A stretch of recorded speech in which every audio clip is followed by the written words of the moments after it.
नमस्कार। तालिबानी आतंकवादियों के गुट ने देखते ही देखते पूरे अफगानिस्तान पर कब्जा कर लिया और पूरी दुनिया कुछ नहीं कर पाई। अमेरिका, ब्रिटेन जैसे ताकतवर देश भी इन तालिबानियों से डरकर अपने नागरिकों को अब यहां से निकालने में जुट गए। बर्बाद होते अफगानिस्तान के हालात पर एक तरफ जहां यूएन जैसी बड़ी बड़ी संस्थाएं चुप्पी साधे हुए हैं, तो वहीं भारत का इनटॉलरेंस गैंग भी लगता है चादर तान कर सो गया है। उसकी जुबान से भी इन तालिबानी आतंकवादियों के खिलाफ दो शब्द नहीं झड़ रहे हैं। पूरी दुनिया के साथ साथ इनटॉलरेंस गैंग की इस चुप्पी पर कवि कुमार विश्वास बुरी तरह से भड़क गए हैं। अफगानिस्तान के इस खौफनाक हालात को देखकर कवि कुमार विश्वास इस कदर भड़क गए हैं कि उन्होंने इस देश पर कब्जा करने वाले तालिबानियों को गुंडा तक कह दिया। अपने ट्वीट में कुमार विश्वास ने लिखा, मजहबी कट्टरपंथियों के दंगाई समूह ने पूरे एक देश पर कब्जा कर लिया और दुनिया के शांति ठेकेदारों ने ये खुली गुंडई चुपचाप हो जाने दी। पूरी दुनिया को लताड़ने के बाद कवि कुमार विश्वास का ये गुस्सा देश के इनटॉलरेंस गैंग पर भड़क उठा। उन्होंने कहा, जरा जरा सी बात पर सहिष्णुता का महीनों ज्ञान उगलने वाले ज्ञानी भी मुंह में दही जमाए हैं। इन्हीं सब चुनी हुई खामोशियों के कारण कट्टरता बढ़ती है। एनबीसी के पत्रकार रिचर्ड एंजल ने जब ट्वीट कर बताया कि मैं काबुल में टहल रहा हूं, यहां लोगों का मूड बदल रहा है।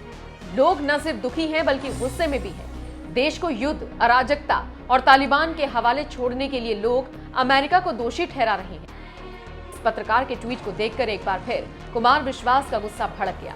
इस बार उन्होंने अंतर्राष्ट्रीय संस्था यूनाइटेड नेशंस को आड़े हाथों लेते हुए कहा है, अमन के वास्ते जग में बना यूएनओ।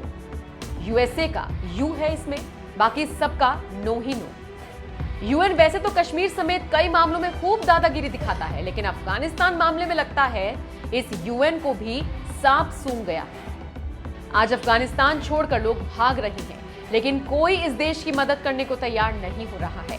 रविवार की रात को अफगानिस्तान से 129 यात्री भारत पहुंचे, जिनके चेहरे पर तालिबानियों का आतंक साफ तौर पर देखने को मिला। एक लड़की तो वहां के हालात पर रो पड़ी।